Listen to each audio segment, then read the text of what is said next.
Hello and welcome to all the knowledge lovers. I'm Shahab Ahmad and this is Defying Mediocrity. Today, the topic is alkenes. Here, today, we will discuss the preparations of alkenes and the reactions of alkenes. First of all, we will discuss the preparations of alkenes with reaction mechanism. We'll prepare alkenes from alcohols, primary alcohols, at elevated temperature.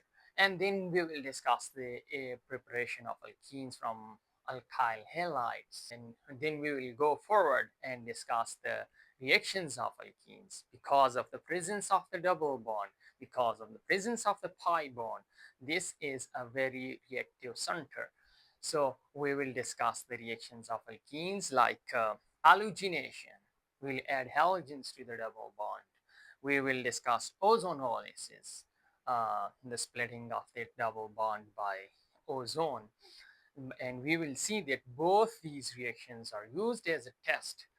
For the first one, for the presence of the double bond, the second one, for the position of the double bond. Then we will carry on and discuss epoxidation, how we can add an oxygen from a peroxy acid, from a peroxide, and the preparation of an oxygen cyclic ether.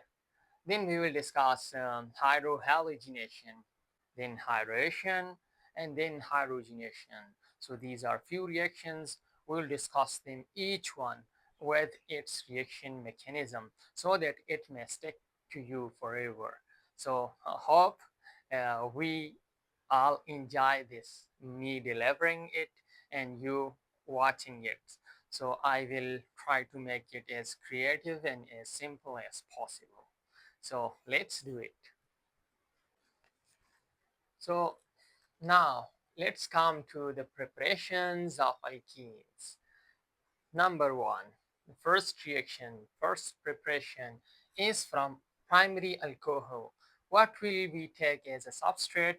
As a reactant, we will take primary alcohol.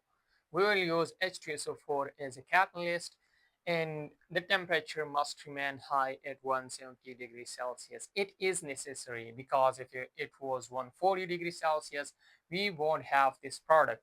We would see the formation of an ether, and we will discuss that in the formation of ethers from alcohols. So that is for the next time. Here we will focus on this reaction. So this is the reaction, how it happens. We will discuss it over there. Here the primary alcohol is converted to alkene in the presence of H2SO4 at 170 degrees Celsius. Now come to the mechanism of this reaction. This reaction happens with E2 mechanism. Uh, E2 concerted mechanism, you know the E2 is one-step mechanism. We'll see the removal of both the species at the same time. Okay, here what happens, our catalyst, here I have drawn it in uh, ionic form. So our catalyst splits up to its ions. So we get a proton from our acid, that is H2SO4. Oxygen of the hydroxyl group attacks the proton of the catalyst, that is H2SO4. The proton of H2SO4, this proton, is attacked by the electron of the oxygen of the hydroxyl group. Okay, so it is very simple. What we will get is, here I will see a bond formation between the oxygen and hydrogen. I will have a bond like this, and oxygen will now get a positive charge. So now oxygen being positively charged, it becomes very electronegative. Okay, so this very electronegative oxygen wants its electron from carbon, and it carries away its electron from the carbon and breaks its bond with the carbon to form water. Okay, so here the formation of water runs this reaction, forces this reaction to go in forward direction. Again, what happens?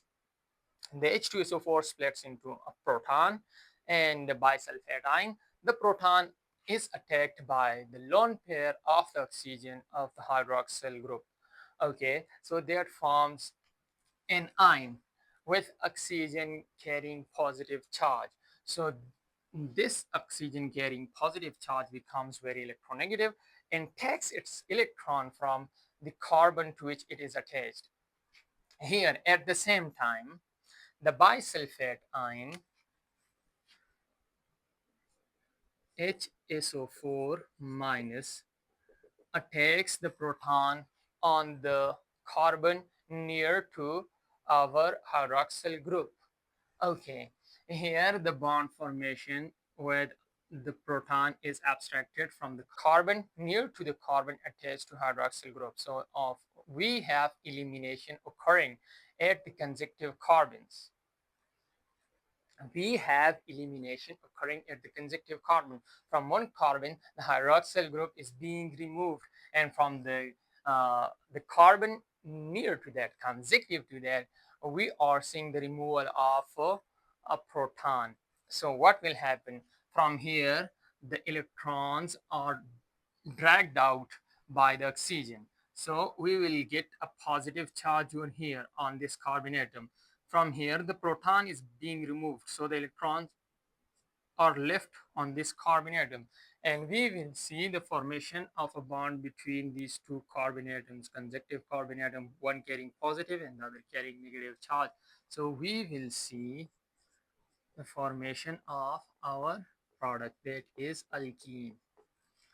So driven by the formation of water.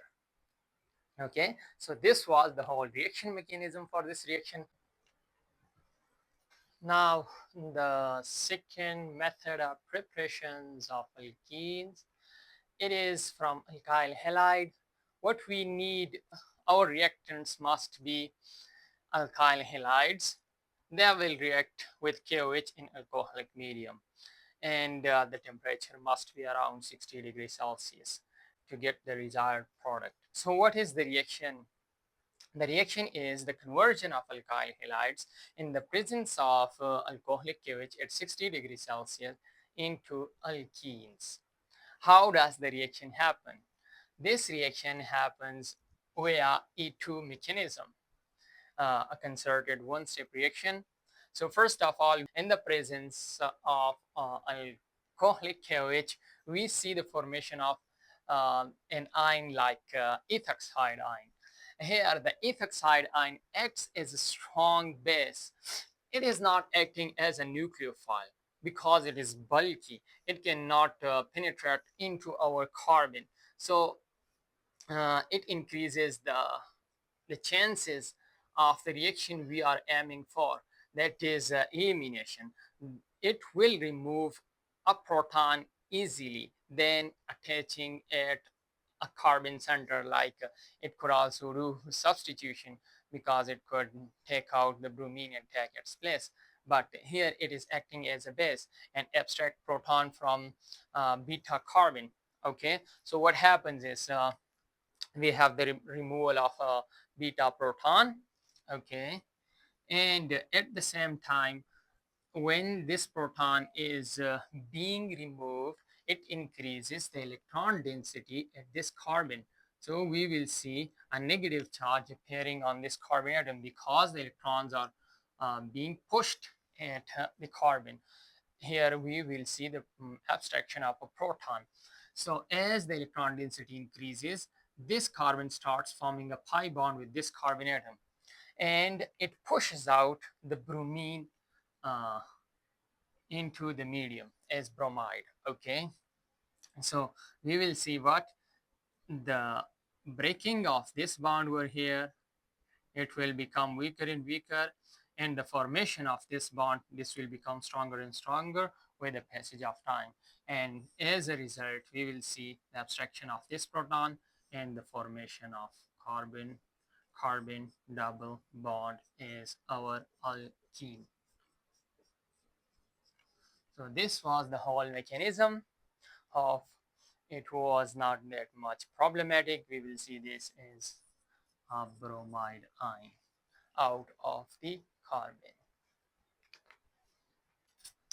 Now we are in position to discuss the reactions of alkenes. As we discussed that the site of the double bond, these pi electrons could easily be attacked by an electrophile.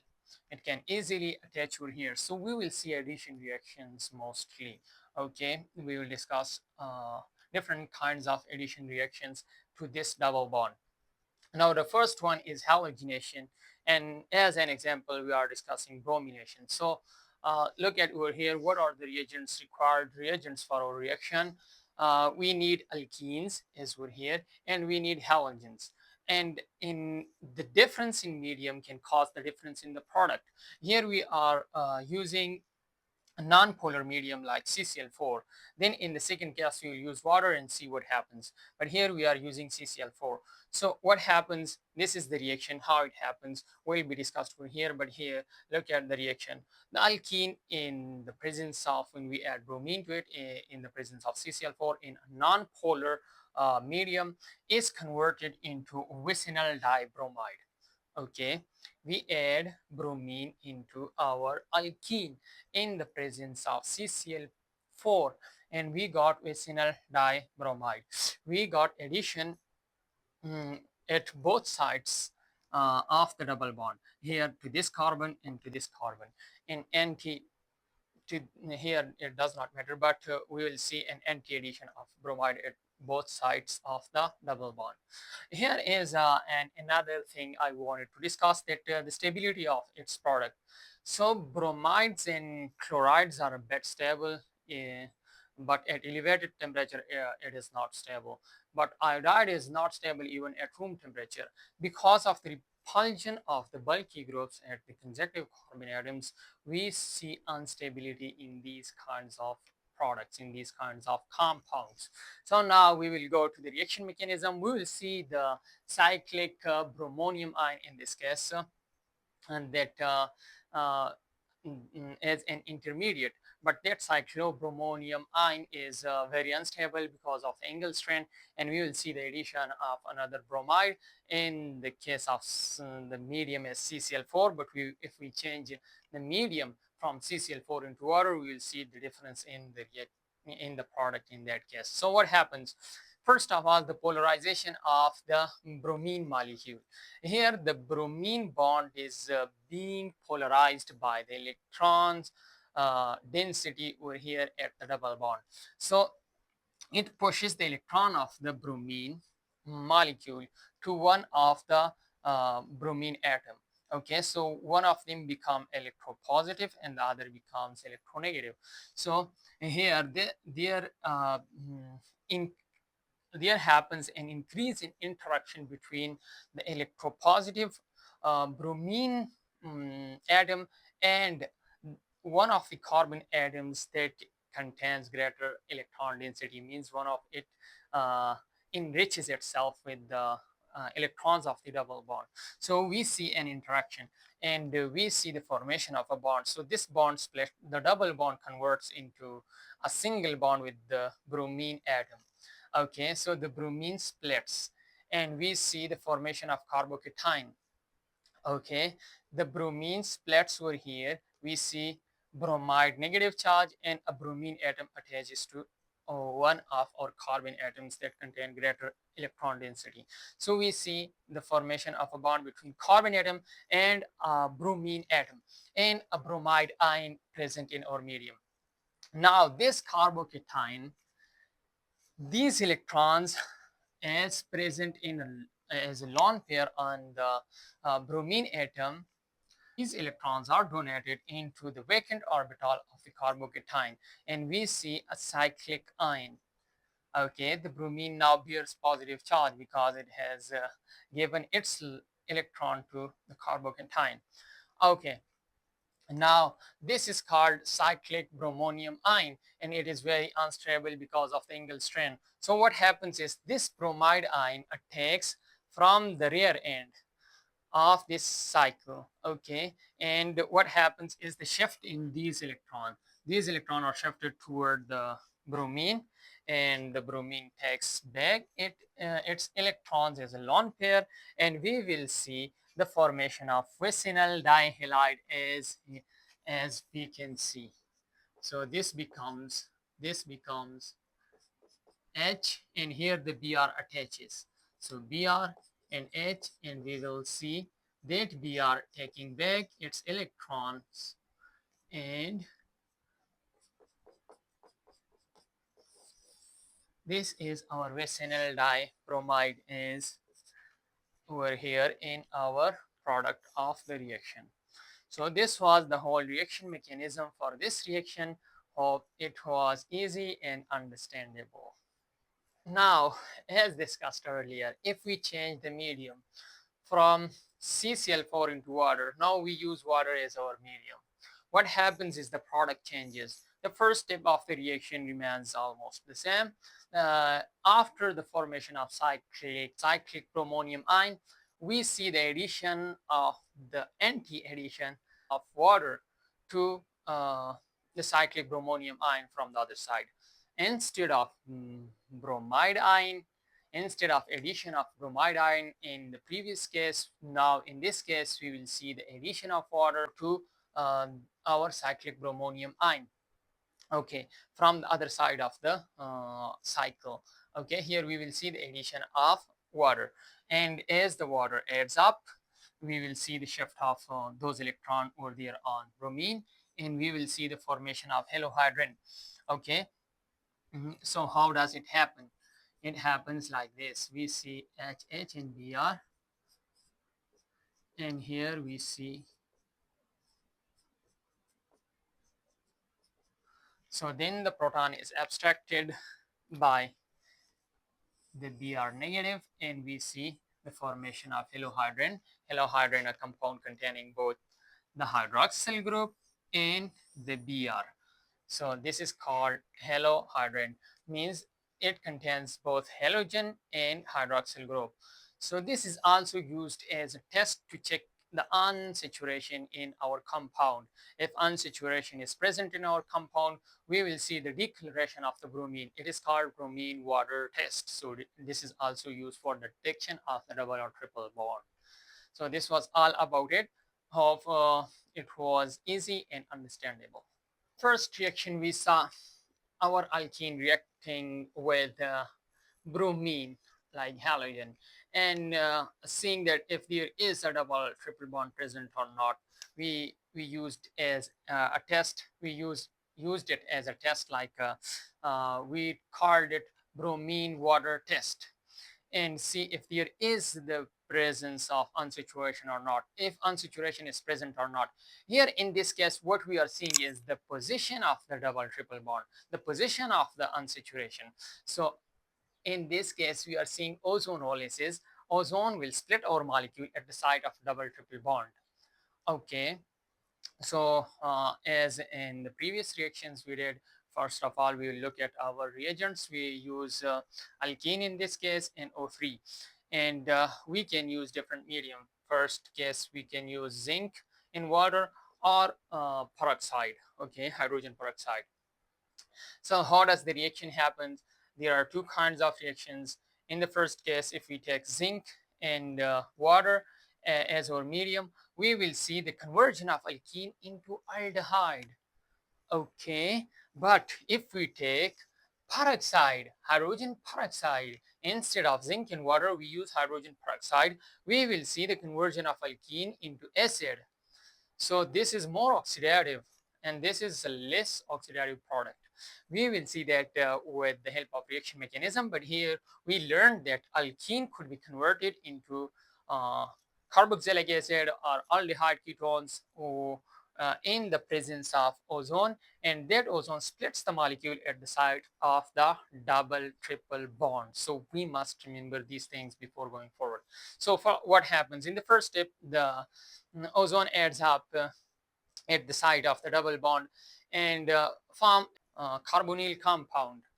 Okay, if we use in our medium zinc and water, we will see our product. This is called reductive workup. We will see our product as aldehyde or ketone, because zinc eats up this oxygen.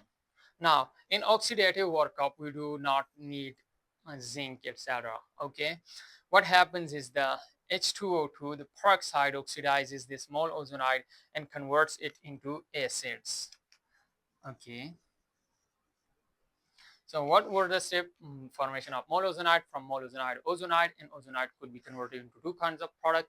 The one is oxidative workup, in which it is converted into acid. The one is reductive workup, in which it is converted into aldehydes or ketones.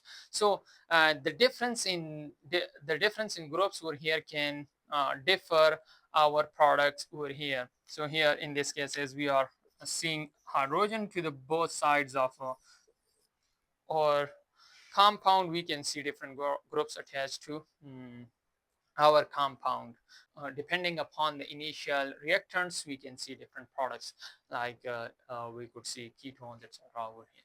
So the next reaction is epoxidation. Epoxidation is the addition of oxygen from per acid. Like here we are using per acetic acid. So we have oxygen, oxygen, single bond over here. This oxide adds up over here, and we see the formation of cyclic ether. We call it oxygen or epoxide.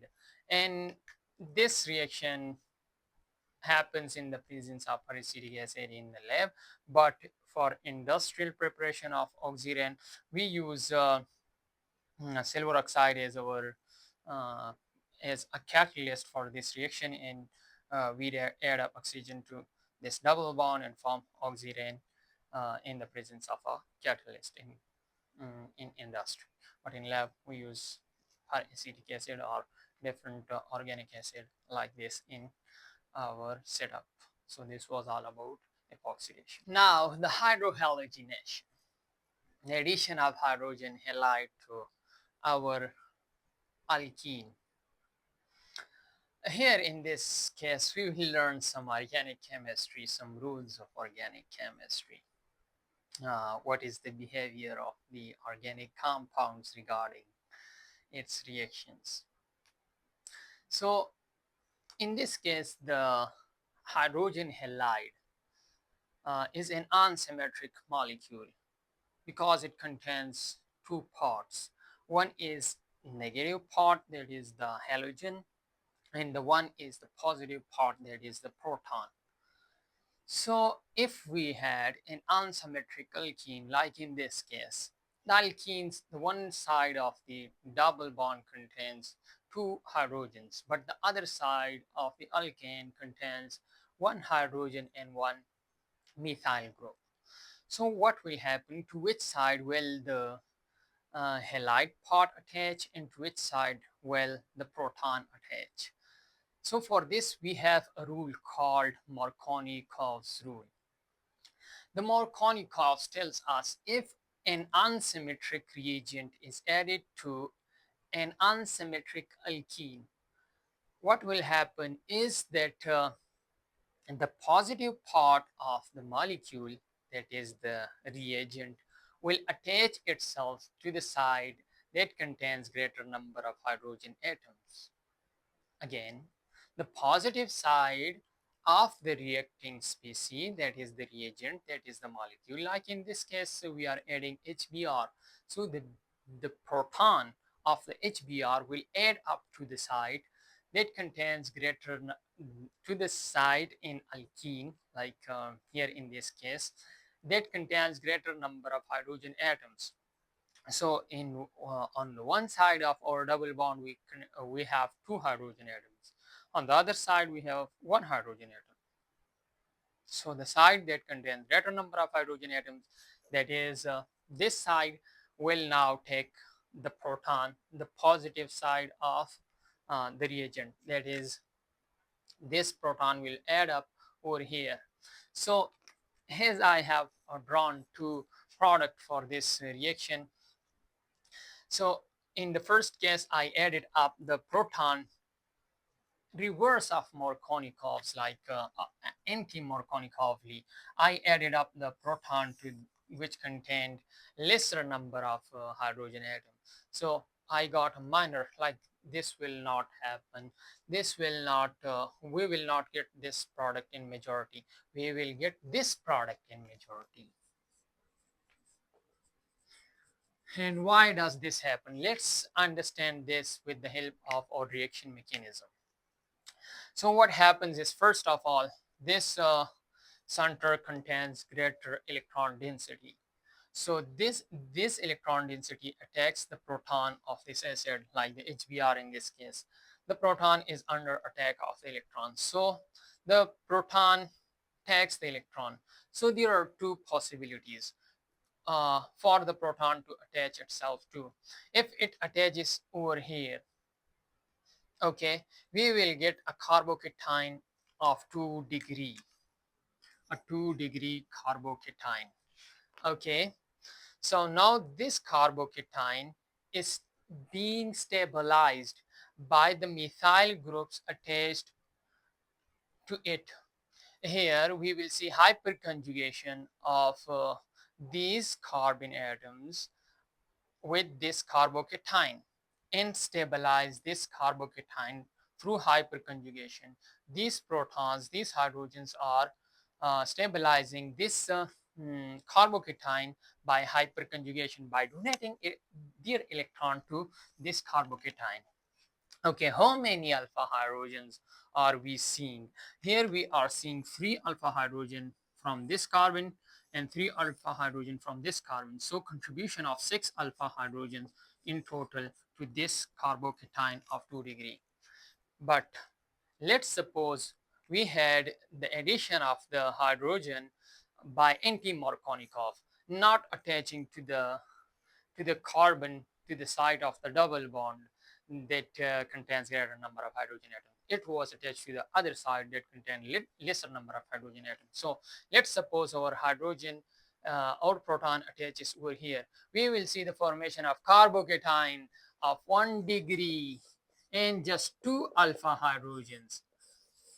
Okay, stabilizing through hyperconjugation our carbocation. So which carbocation will be more stable? So we know from our chemistry, organic chemistry, that 3 degree carbocations are more stable than 2 degree, that are more stable than 1 degree. So here we see that this species is more likely to be formed, and this product is more likely to be formed because its intermediate is more likely to be formed.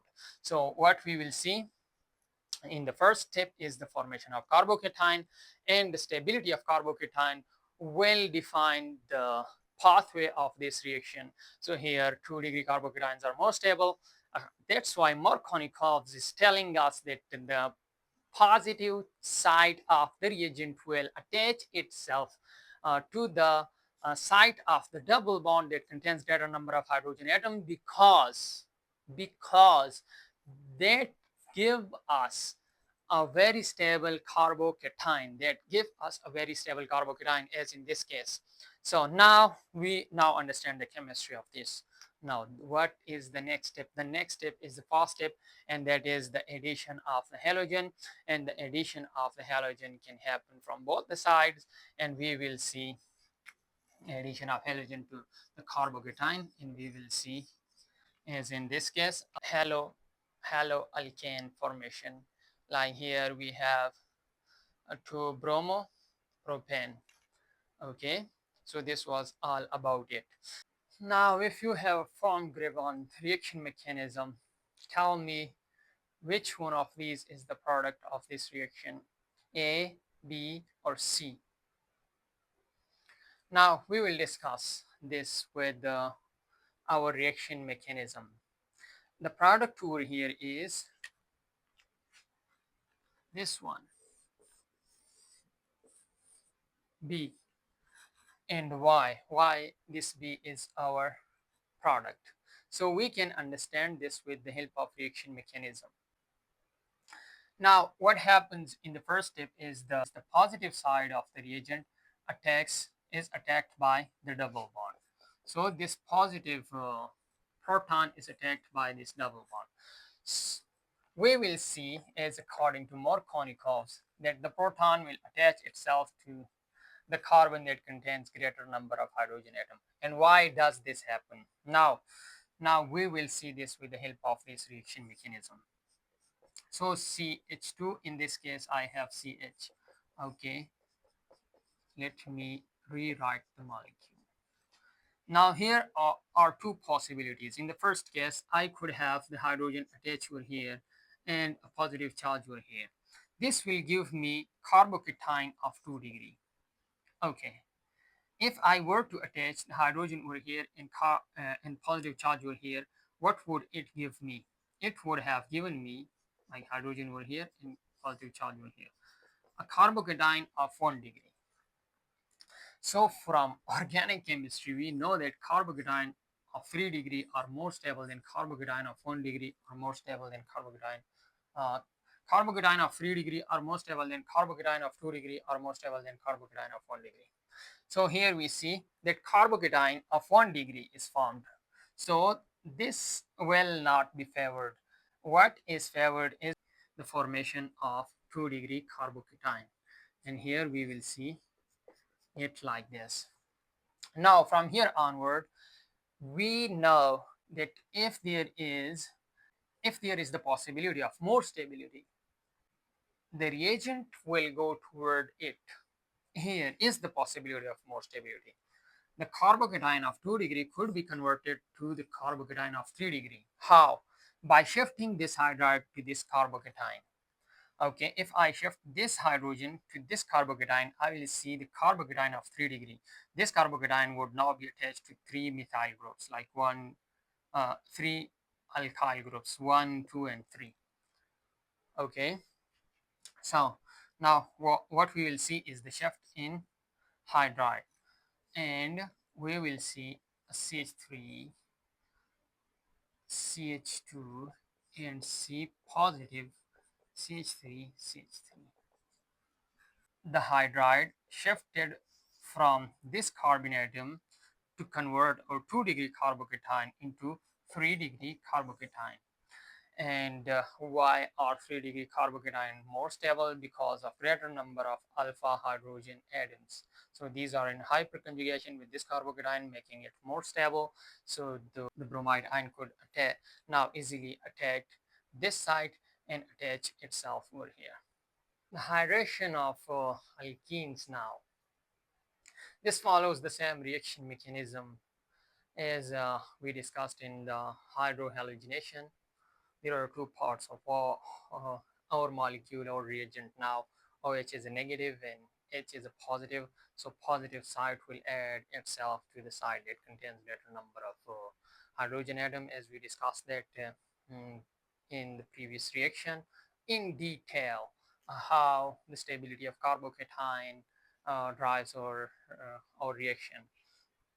So here again, the stability of carbocation is impacting uh, our product.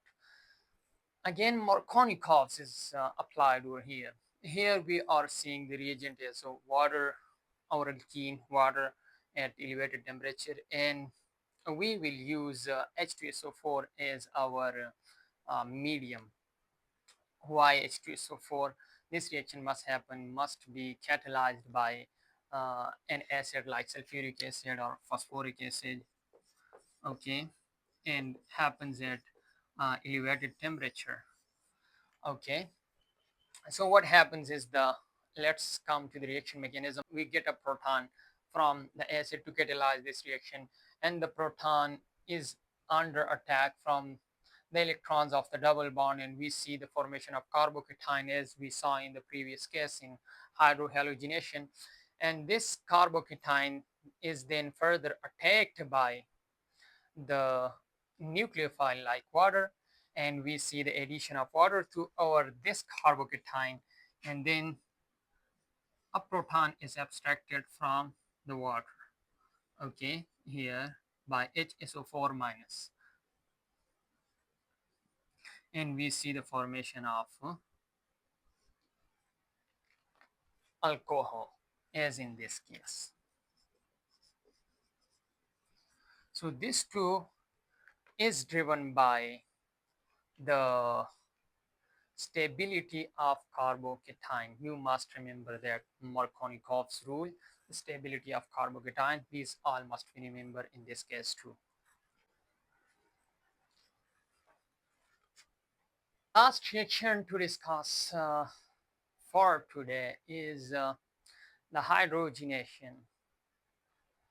So the saturation of the double bond could be converted into unsaturated hydrocarbon in the presence of a catalyst like nickel, which is of a lower grade, then it needs elevated temperature, or platinum or palladium, which needs a which can hydrogenate over a double bond even at low temperature. And you will see the conversion of your unsaturated hydrocarbon to saturated hydrocarbon like alkanes. So conversion of alkenes to alkanes can be carried out in the presence of catalyst, metal catalyst, and hydrogen. Okay, this is also used to convert vegetable oils into ghees, and it happens in the presence of catalyst called Renin nickel. This was a catalyst that was made by a scientist called mRNA, who used nickel to convert vegetable oil into ghees by by a large amount in industries. So this was our last reaction for today's discussion. Hope you enjoyed the video. Hope you enjoyed the lecture. Give me your feedback. How was the lecture?